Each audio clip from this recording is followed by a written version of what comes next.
3 मार्च की वो काली रात जब मुस्कान ने अपने पति सौरभ राजपूत की हत्या की, अपने प्रेमी साहिल के साथ मिलकर फिर उसके शव को टुकड़ों में काटा, एक नीले ड्रम में भरा, ऊपर से सीमेंट का घोल डालकर दोनों कुल्लू मनाली शिमला घूमने के लिए निकल गए। उसके बाद जब आते हैं, राज खुलता है तो 19 मार्च को वो दोनों जेल पहुंच जाते हैं और 19 मार्च से 30 मार्च तक जब ये खबर सामने आई तब तक वो जेल में ही बंद थे। अलग अलग डिमांड्स वो फिलहाल जेल में कर रहे हैं। लेकिन इसी बीच 30 मार्च की तारीख को मेरठ से बीजेपी सांसद अरुण गोविल जेल पहुंचे, उन दोनों से मुलाकात की और कुछ बातचीत तो हालांकि नहीं हुई, लेकिन अरुण गोविल ने जो बताया मुलाकात के बाद, उन्होंने बताया कि मैं उनके भाव जरूर समझ गया था कि किस तरीके से वो जेल में बेचैन है। दरअसल अरुण गोविल ने एक कार्यक्रम चलाया हुआ है जिसके तहत वो पूरे मेरठ शहर में 1.5 लाख रामायण की जो किताबें हैं, रामायण की जो ग्रंथ है 1.5 लाख की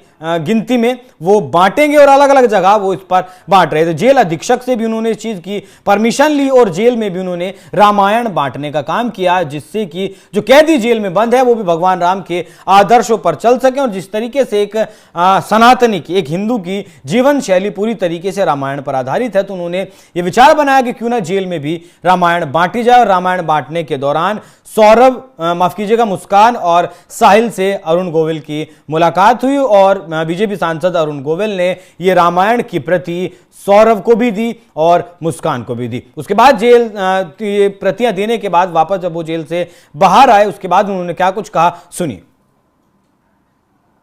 उनके घर का रामायण का जो अभियान चल रहा था, आज जेल में पहुंचे हैं जी, क्या अंदर बहुत मेरे बहुत काफी दिन से मन में था, तो हमने सुमेन साहब से बात की तो उन्होंने बहुत ही हमें सहायता की, बहुत ही सहयोगी हमारे सिद्ध हुए हैं वो।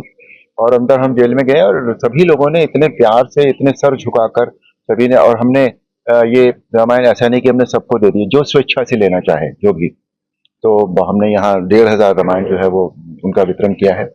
और सभी लोगों पूरा जब एंट्री होते ही जब रामायण भी लोगों ने देखी तो जय श्री राम के नारों से पूरा जेल जो है वो गूंज रहा था। और हमने 4 जगह पर, सुमेन साहब ने इंतजाम किया था कि 4 जगह डिफरेंट उस पर हमने रामायण दी है। महिलाओं को भी दी रामायण हमने, और सभी से ये आग्रह भी किया कि इसको जरूर पढ़ें ताकि हमारे जीवन में जो है वो हमें समझ में आए कि जीवन कैसे जिया जाता है। रामायण धार्मिक ग्रंथ तो है ही, लेकिन साथ ही साथ एक सामाजिक आचरण की गाइड है, पारिवारिक आचरण की गाइड है। तो सभी लोगों ने बहुत श्रद्धा से सर झुकाकर नारे लगाते हुए रामायण ली, बड़े खुश हुए। बल्कि 2 एक कैदियों ने तो मुझे अंग्रेजी में ये भी कह दिया कि वेरी गुड जॉब। मुझे बहुत अच्छा लगा वो सुनकर, और मैंने उनसे यही कहा कि भाई देखो, तुम आ तो गए हो यहाँ पर शुभकामनाएं हैं आपके लिए कि आप जल्दी से जल्दी यहाँ से बाहर हो, लेकिन जाते वक्त यहाँ कसम खाकर जाइएगा कि दोबारा कोई ऐसा काम न करना ताकि तुमको फिर यहाँ आना पड़े। अरुण जी, 2 अंदर कैदी जो चर्चित हत्याकांड, सौरभ हत्याकांड, उसके भी उनसे भी मुलाकात हुई?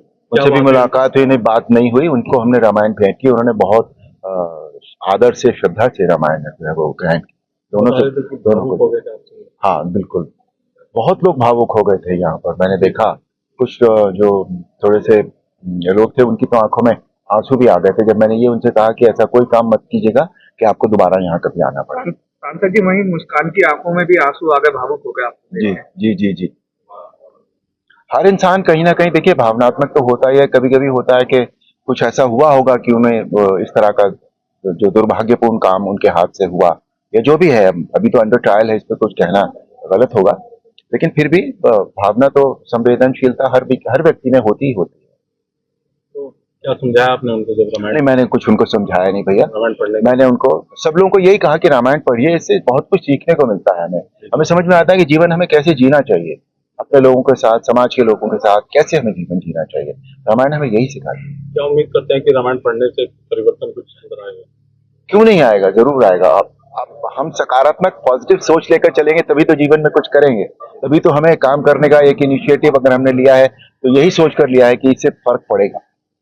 अरुण जी, किसी कैदी ने यह भी कहा कि अभी तक तो आपको टीवी पे देखा था, अब आप साथ-साथ। बहुत लोगों ने कहा ये बात, बहुत लोगों ने कहा, और मुझे देखते ही उन्होंने जय श्री राम के नारे जोर जोर से लगाने शुरू कर दिए थे। वो उससे भी पता लगता है कि उनकी जो है वो हमारी संस्कृति के प्रति, श्री राम के प्रति कितनी श्रद्धा है उनके मन में।